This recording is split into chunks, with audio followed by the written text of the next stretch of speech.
Xitoyning Sharqi Turkistonda g'oyat zo'r yadro aslaha to'ri qurayotganligi oshkorlandi.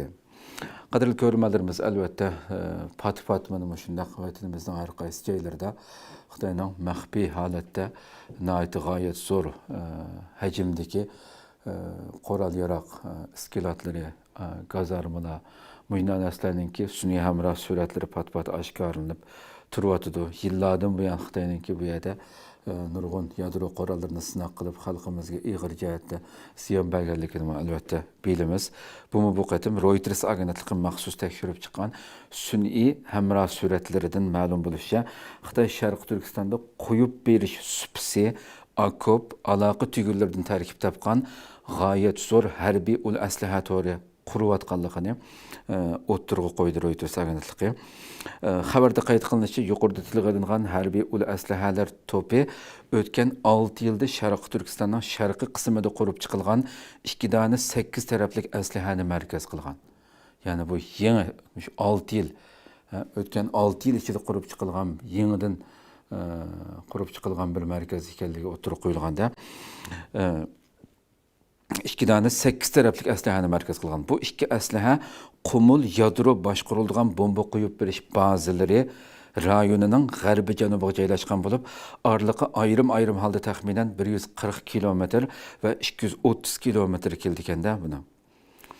Bu 8 taraflik qurilishning ichida xodimlarning yotoqlari va cho'ng tipdagi harbiy mashina to'xtatish o'rni bor bo'lib, uning ikki tarafiga okop va qurol-yarog' ombiri, shundaqla 8 taraflik qurilish bilan Qumul yadro boshqarilgan bomba qo'yib berish bazalarining bazalarini tutashtiradigan aerodrom va temir yo'l tuguni joylashgan.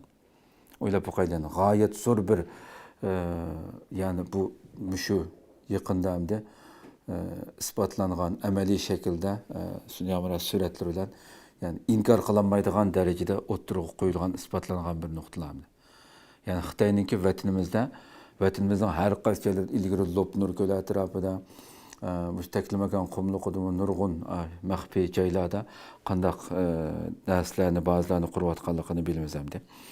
Bu 8 tarafli qurilishning ichida xodimlar, ya'ni Reuters agentligi uchun mazkur sun'iy hamroh suratlarini baholab chiqqan 3 bexatarlik analizchisining aytishicha, suratlarda yana elektronlik urush, sun'iy hamroh aloqasi va jang qo'mondonligiga ishlatilishi mumkin bo'lgan aslahalar ko'ringan.